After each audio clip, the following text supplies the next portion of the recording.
Halo rekan-rekan semuanya, perkenalkan nama saya Niputu Sutrisnayanti Jana dari Binus Online Learning. Hari ini saya akan membahas Sustainable Development Goals nomor 13, yaitu Climate Action atau aksi untuk mengatasi perubahan iklim. Topik ini sangat penting karena dampak perubahan iklim saat ini semakin terasa, mulai dari suhu ekstrim, kebakaran hutan, banjir, hingga krisis air di berbagai belahan dunia, termasuk Indonesia. Dalam presentasi kali ini, saya akan menjelaskan berbagai hal utama.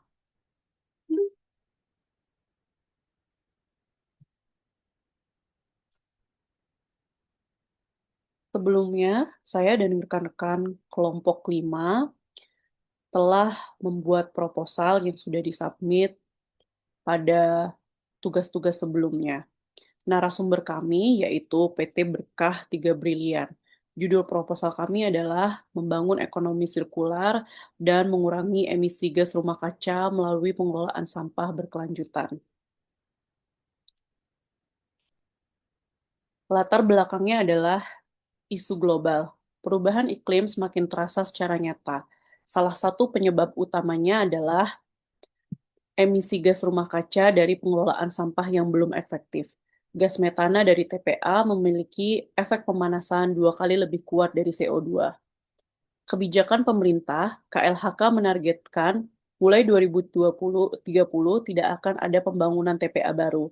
Fokusnya akan diarahkan pada pengelolaan sampah langsung dari sumbernya. Yang ketiga, solusi dari PT Berkah 3 Brilian, mengusung sistem pengelolaan sampah TPA berbasis ekonomi sirkular di mana seluruh limbah diolah menjadi produk bernilai guna. Di antaranya adalah Megot, mengurai sampah organik, pakan, dan ekspor. Solar dari plastik, bahan bakal alternatif untuk nelayan dan UMKM. Ketiga, ada paving block dari 5 bahan plastik, yaitu infrastruktur ramah lingkungan. Yang keempat ada briket RDF, merupakan energi alternatif industri dan ekspor. Keunggulannya adalah teknologi hasil inovasi anak bangsa, dua, mengurangi pencemaran dan dukungan penghapusan TPA, ketiga, menciptakan lapangan kerja dan nilai ekonomi baru. Keempat, kontribusi nyata bagi SDG 13 atau Climate Action.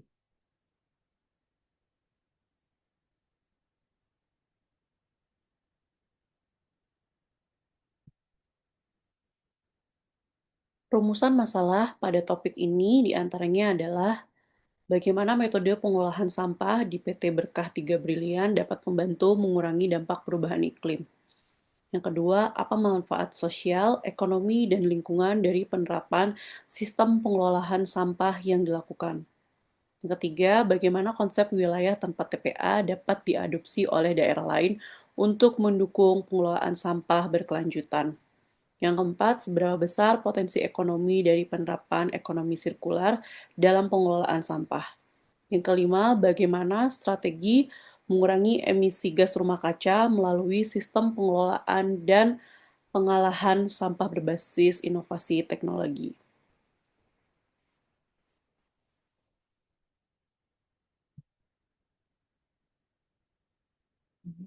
Dari wawancara yang telah kita laksanakan minggu lalu, hasil temuan di lapangan adalah sebagai berikut.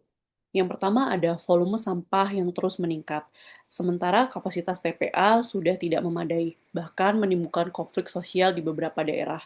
Yang kedua, kesadaran masyarakat untuk memilih sampah masih rendah. Masyarakat sekitar 28% yang telah sadar dan terlibat aktif dalam pengelolaan sampah mandiri. Yang ketiga, potensi ekonomi dari sampah belum tergarap dengan optimal. Padahal banyak jenis sampah yang dapat didaur ulang atau diolah menjadi produk bernilai jual. Yang keempat adalah keterbatasan akses terhadap teknologi pengelolaan sampah yang menyebabkan banyak wilayah tidak mampu mengelola sampah secara mandiri.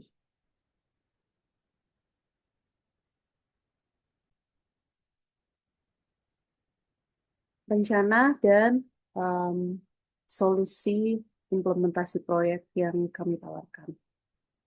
Proyek ini dirancang untuk menutup siklus pengelolaan sampah secara lokal, efisien, dan terdesentralisasi dengan langkah-langkah utama sebagai berikut. Yang pertama adalah pengolahan sampah organik. Pengolahan sampah organik melalui teknik biokonservasi maggot atau BSF. Sampah organik diubah menjadi pupuk cair atau pakan ternak. Maggot yang dihasilkan memiliki nilai ekonomi tinggi dan bahkan memiliki peluang ekspor ke luar negeri, terutama untuk industri peternakan dan perikanan berkelanjutan. Yang kedua adalah pengolahan sampah plastik. Sampah plastik, khususnya jenis multilayer dan plastik keras, diolah menggunakan mesin pirolisis karya anak bangsa. Teknologi ini mampu mengubah plastik menjadi bahan bakar cair atau solar yang setara dengan Pertamina Dex. Mesin ini telah terbukti efektif dalam uji coba dan implementasi di Kabupaten Banjarnegara, serta beroperasi dengan biaya yang lebih rendah dibandingkan teknologi pembangkit listrik tenaga sampah atau PLTSA. Yang ketiga adalah pengelolaan residu anorganik. Sampah residu lainnya diolah menjadi briket, bahan bakar padat, dan paving block yang dapat digunakan kembali dalam konstribusi serta industri kreatif. Nomor 4 adalah pengolahan sampah yang tidak bisa diolah. Dari total 100% sampah yang masuk setiap hari, sekitar 65-75% berhasil diolah menjadi produk bernilai guna. Hanya 25-35% sisanya benar-benar tidak dapat diolah. Residu ini dibakar menggunakan sistem ramah lingkungan, di mana proses pembakaran hanya menghasilkan uap air, bukan asap atau emisi berbahaya, sehingga tetap menjaga kualitas udara dan menghindari pencemaran lingkungan.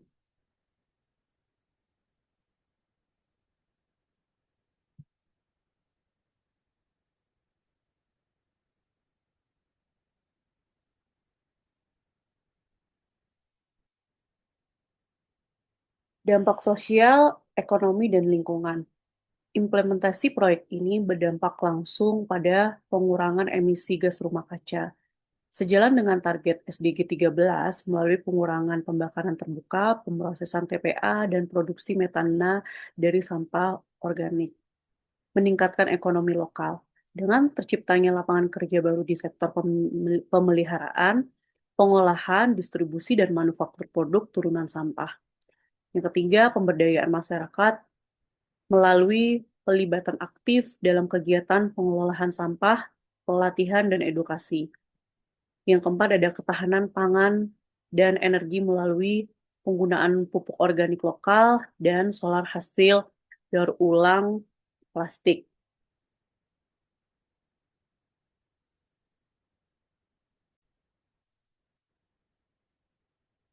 Refleksi pribadi saya setelah mempelajari proposal mengenai pengelolaan sampah ini adalah PT Berkat Tiga Brilian. Saya mendapat perspektif baru tentang pentingnya pengelolaan sampah yang berkelanjutan.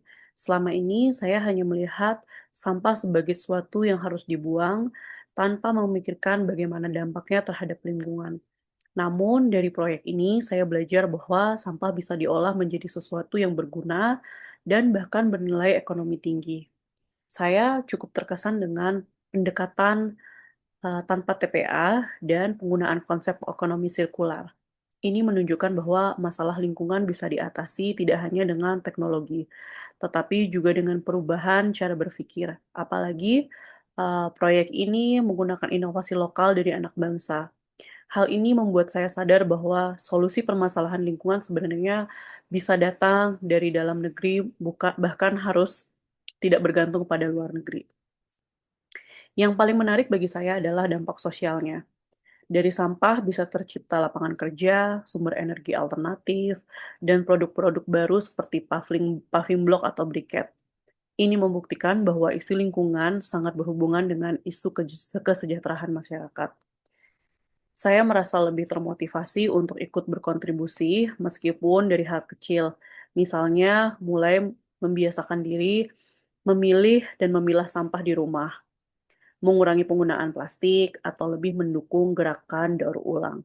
Proyek ini memberikan inspirasi bahwa perubahan besar bisa dimulai dari langkah sederhana, asal dilakukan dengan niat dan fokus dan konsisten. Terima kasih, sekian presentasi yang bisa saya sampaikan sebelumnya. Selamat siang.